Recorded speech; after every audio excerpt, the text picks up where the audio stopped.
Та харилцан хамааралтай этгээдтэйгээ хэрхэн эрсдэлгүй ажилгүйгээ хийх вэ?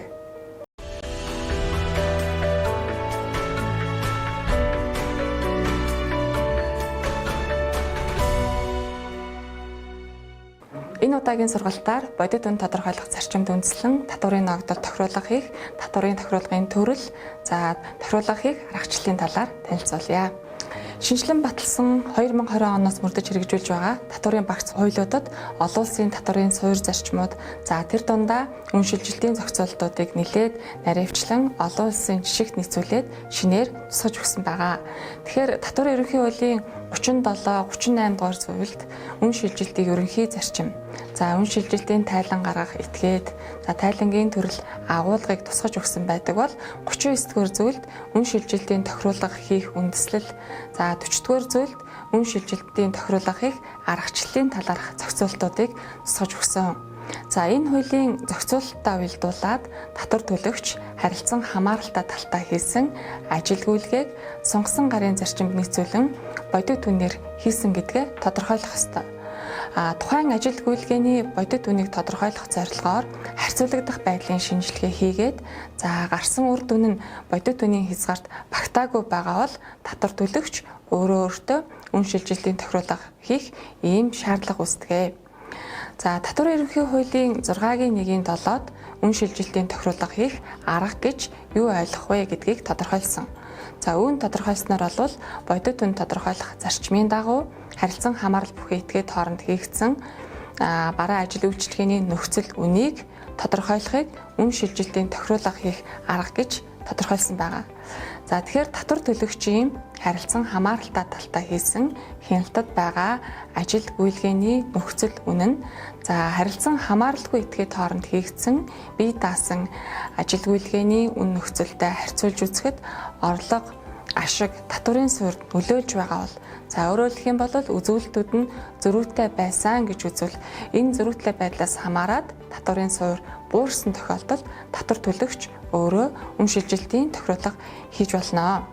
Нөгөөтэйгөр харилцан хамааралтай талтай хийсэн бараа ажил үйлчилгээний холбогдох нөхцөл, тухайлбал үн эсвэл ашигын түвшин нь сунгасан гарын зарчимд нийцэж байгаа гэдгийг нотлон харуулах эрх нь татвар төлөгчд байгаа гэсэн үг юм. Харин татвар төлөгч энэ нотлогоогоо гаргаж чадахгүй бол татварын алба сунгасан гарын зарчмын дагуу харилцан хамааралтай талтай хийсэн хяналтад байгаа ажил үйлгээний үн нөхцөлд тохируулга хийнэ. Татвар төлөгч нь бодит үн тодорхойлох, харьцуулагдах байдлын шинжилгээнд ашигласан, тохируулга хийсэн талаарх бүх мэдээллийг үн шилжилтийн холбогдох тайланд тусган харуулах ёстой байдаг. Ингээд үн шилжилтийн тохируулгын төрлүүдийн талаар танилцуулъя. Татвар төлөгчд олгосон эрхийн хүрээнд хуулинд заасан хугацаанд сунгасан гарын зарчимд үндэслэн тохируулга хийгээгүй бол татварын алба үндсэн болон 2 дахь тохируулгыг хийнэ. Татварын ерөнхий хуулийн 39-1-д татвар төлөгч нь үн шилжилтийн тайлан гаргаагүй, эсвэл татварын ногдлоо дутуу тодорхойлж тайлагнасан бол татварын алба үн шилжилтийн үндсэн тохируулга хийж, татварыг нөхөн ногдуулж хууль тогтоомжид заасан хариуцлага хүлээлгэхээр заасан.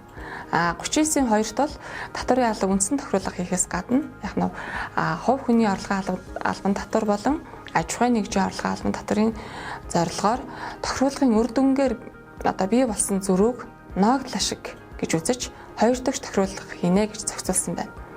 Өөрөөр хэлэх юм бол үндсэн тохируулгаас үүссэн үр өгөөжийг хувь хүн эсвэл хуулийн этгээд ногдол ашиг хэлбэрээр хүртсэн гэж үзэж 2 дахь тохируулга хийж татвар ногдуулахаар тусгаж өгсөн.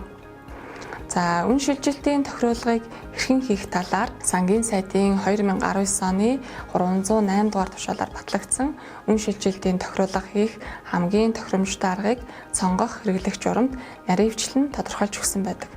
Тус журмын 2-4-т бол татварын ерөнхий хуулийн 39-ийн 2 заасан ногдол ашиг гэж үзсэн орлогод суудгасан 2 дахь тохируулгыг дотоодын хууль тогтоомж болон Монгол улсын бусад улстай байгуулсан давхар татварын гэрээ хэлэлцээрт нийцүүлэн хийнэ гэж заасан.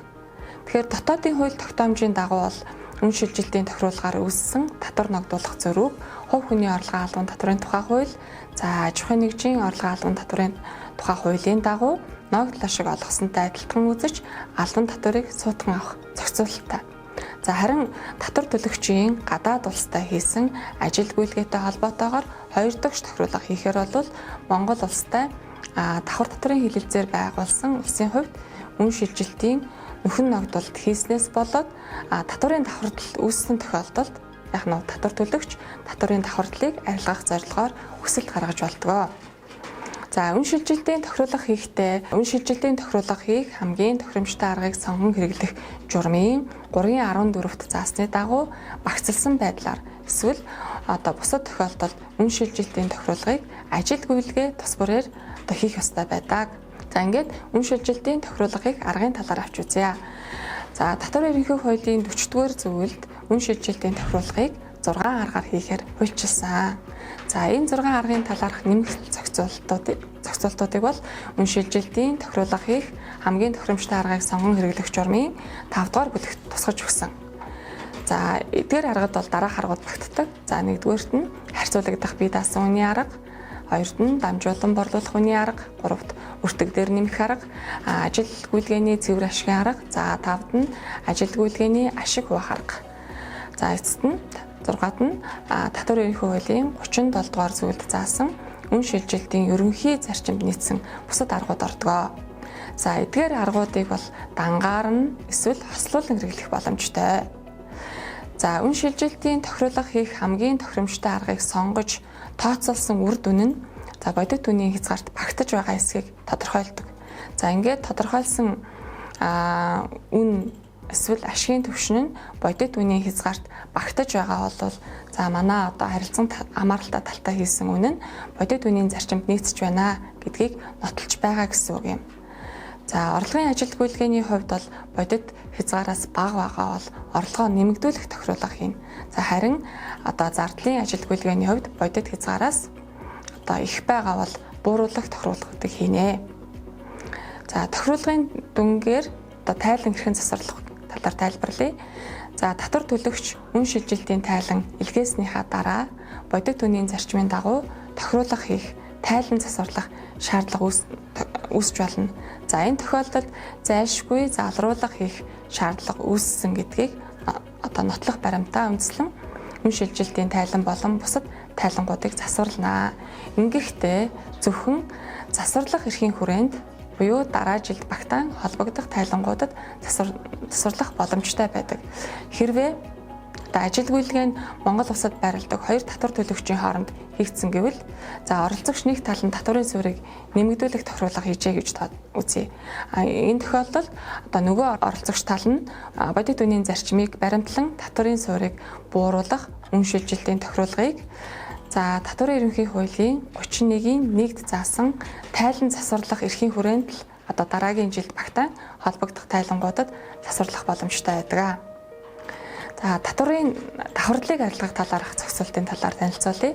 За татварын алав татвар ерөнхий хуулийн 39-р зүйл заасны дагуу үн шилжилтийн тохируулга хийж татвар нөхөн ногдуулсан эсвэл Монгол улстай давхар татварын хэлэлцээр байгуулсан улсын татварын алав үн шилжилтийн нөхөн ногдуулалт хийснээс үүдэн татварын давхарлал үүссэн тохиолдолд татвар төлөгч нь татварын давхарлыг арилгуулах зорилгоор давхар татварын хэлэлцээрийн 9 ба 25 дугаар зүйлд заасны дагуу хүсэлт гаргаж болдгоо. За үн шилжилтийн тохируулга хийж татварыг нөхөн ногдуулснаас болоод Монгол улсад байрладаг албан татвар төлөгчид татварын давхарлал үүссэн тохиолдолд татварын алба нь татварын давхарлалыг арилгах зорилгоор холбогдох тохируулгуудыг хийнэ.